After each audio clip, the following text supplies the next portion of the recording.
Olá, seja bem-vindo ao canal da Fatos Desconhecidos. Eu sou Ivan Lima e eu estou aqui todos os dias, de segunda a segunda, 2 vezes por dia, viu? Então, estou esperando por você aqui.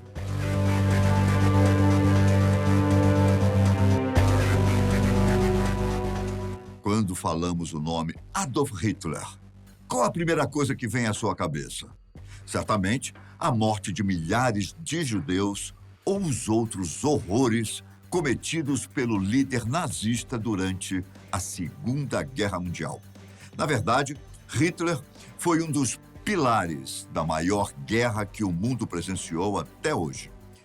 Mas, se eu te disser que Hitler também lutou na Primeira Guerra Mundial, você acreditaria? E se eu te contar que alguns relatos detalham Hitler como um soldado solitário e que era ridicularizado por seus companheiros, você também acreditaria?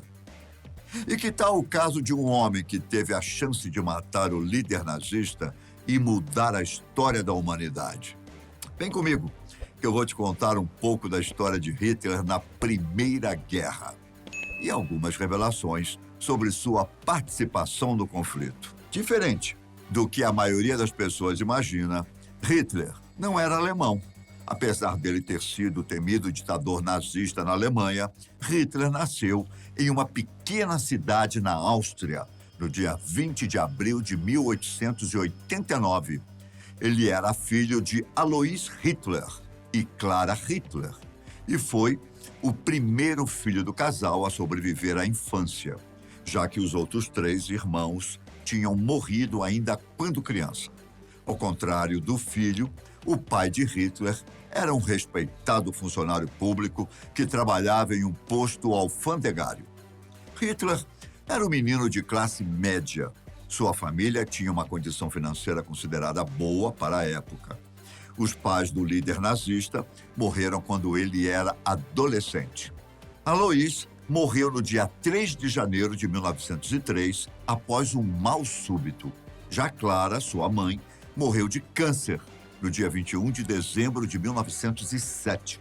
Bom, ao menos eles não viveram para ver os horrores que o filho promoveu ao longo da vida e partiram sem ter desgosto do filho.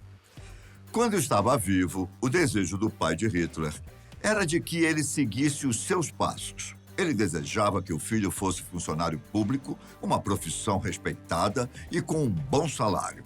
Só que, por mais louco que pareça, Hitler queria ser artista. Isso mesmo. Inicialmente, ele não tinha planos de ser político e nem imaginava um dia se tornar um terrível ditador. Quando Alois morreu, Hitler resolveu seguir o seu próprio caminho. Ele se mudou para Viena, capital da Áustria, onde tentou entrar na Academia de Belas Artes. Durante alguns anos, Hitler viveu do ócio. Após ser rejeitado 2 vezes pela Academia de Belas Artes, ele viveu de um empréstimo que fez com uma tia, da pensão que recebia após a morte de sua mãe e da herança deixada pelo pai. Hitler se mudou de Viena para Munique, na Alemanha, em maio de 1913. Ele fez isso para evitar a prisão por fugir de sua obrigação de serviço militar para a Áustria. Ele financiou a mudança com a última parcela de uma herança do seu pai. Em Munique, se sustentou com suas aquarelas e esboços até a chegada da Primeira Guerra Mundial. E é exatamente aqui que eu queria chegar. Nessa época, Hitler podia até não ser nazista, até porque o nazismo ainda nem existia. Mas ele já demonstrava traços de que era um homem extremamente preconceituoso. Tanto que as suspeitas são de que ele se negou a lutar ao lado dos austríacos justamente porque havia uma mistura de várias etnias no exército. Hitler tinha ideias nacionalistas desde muito novo e continuou a defendê-las. Ele foi um dos soldados que lutou na primeira batalha de Ypres. Pouco antes da batalha, os alemães tinham alistado 9 novas divisões de infantaria e, na batalha, cerca de 40 mil homens dessas divisões morreram. Por esse motivo, na Alemanha, essa batalha é chamada de massacre dos inocentes de Ypres. Os números são impressionantes. O regimento em que Hitler estava entrou na batalha com 3.600 homens e terminou com apenas 611. E sua própria companhia foi reduzida de 250 homens para apenas 42. Hitler escapou sem um arranhão. Durante boa parte da guerra, ele teve muita sorte ao evitar ferimentos com risco de vida. Mais de uma vez ele se afastou de um local onde, momentos depois, explodiu uma granada, matando ou ferindo a todos. Os relatos contam que Hitler era um soldado incomum, desleixado e que não tinha postura de um bom militar. Porém, ele sempre estava ansioso para lutar e pronto para se voluntariar para missões perigosas, mesmo depois de escapar da morte algumas vezes. Ainda durante a guerra, Hitler foi então designado para ser o mensageiro regimental, levando mensagens do comando na retaguarda para as unidades de combate próximas ao campo de batalha. Durante as calmarias da luta, ele pegava suas aquarelas e pintava as paisagens da guerra. Ele, ao contrário dos seus companheiros soldados, nunca reclamou da comida ruim e das condições horríveis em que viveu. Os companheiros de guerra consideravam Hitler ansioso demais para agradar seus superiores, mas destacavam sua sorte por evitar ferimentos. Só que essa sorte não durou muito tempo. No dia 7 de outubro de 1916, ele foi ferido na perna por um fragmento de projétil durante a Batalha do Somme. Ele foi hospitalizado na Alemanha. Essa foi a primeira vez que Hitler ficava fora da linha de frente depois de 2 anos de guerra. Após sua recuperação, foi passar uns tempos em Berlim.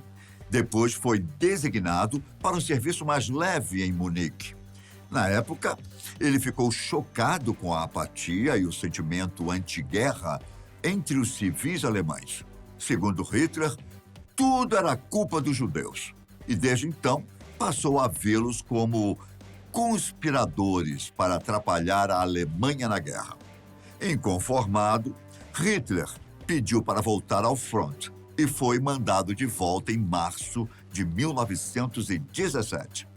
Em agosto de 1918, recebeu a Cruz de Ferro Primeira Classe, uma raridade para soldados de infantaria. Curiosamente, o tenente que o recomendou para a medalha era um judeu. Fato que Hitler tentou esconder ao longo dos anos. Apesar do seu bom histórico e um total de 5 medalhas, ele nunca passou de um simples cabo. Devido à sua aparência não militar e personalidade estranha, seus superiores sentiram que ele não tinha qualidades de liderança e pensaram que ele não seria respeitado como sargento. Além disso, os relatos dos companheiros do ditador nazista revelam que ele não era um homem digno de bravura, como dizem por aí. Na verdade, Hitler era frequentemente ridicularizado. Certa vez, zombaram dele por ter passado fome dentro de uma fábrica de alimentos enlatados, já que ele não conseguiu abrir uma lata com uma baioneta. A maioria dos soldados gostava de beber e escrever cartas para seus familiares, mas Hitler era diferente. Ele gostava de ler livros e fazer pinturas, hábitos que o fizeram ser visto como, digamos assim, um homem mais sensível. Os relatos também revelam que ele era visto como submisso aos seus companheiros e superiores. No dia 28 de outubro de 1918, na 5ª Batalha de Ypres, Hitler sofreu um novo ferimento, pela 2ª vez. No meio do conflito, ele acabou ferido em um ataque britânico com gás. E é aqui que entra o soldado Henry Tandy, o homem que teve a chance de matar Hitler e mudar a história da humanidade. É contado que, enquanto a batalha acontecia, um soldado alemão ferido se dispersou e deixou a linha de fogo. Esse soldado era exatamente quem você está pensando. Supostamente, Tandy, por um segundo, chegou a colocar Hitler em sua mira. mas vendo que o homem estava ferido, preferiu não matá-lo. Você já pensou em quantas vidas teriam sido poupadas se Tendey tivesse apertado o gatilho? É difícil dizer como teria sido a história caso Hitler tivesse sido morto naquele dia. Mas provavelmente a Segunda Guerra Mundial teria sido evitada. Essa história foi revivida por Hitler 20 anos depois, em 1938, quando Hitler já era líder do Terceiro Reich.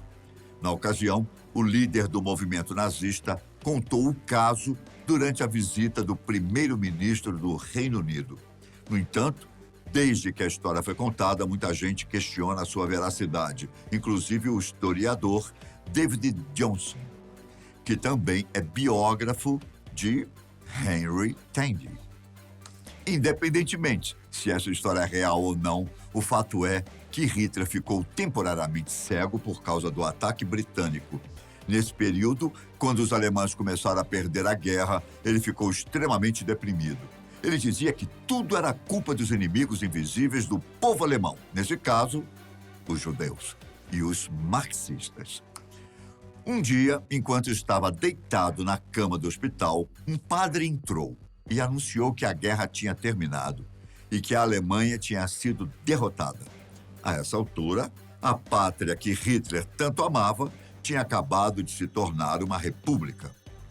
No livro Mein Kampf, escrito por Hitler em 1925, o líder nazista descreveu sua reação quando soube que a guerra acabou da seguinte forma: seguiram-se dias terríveis e noites ainda piores.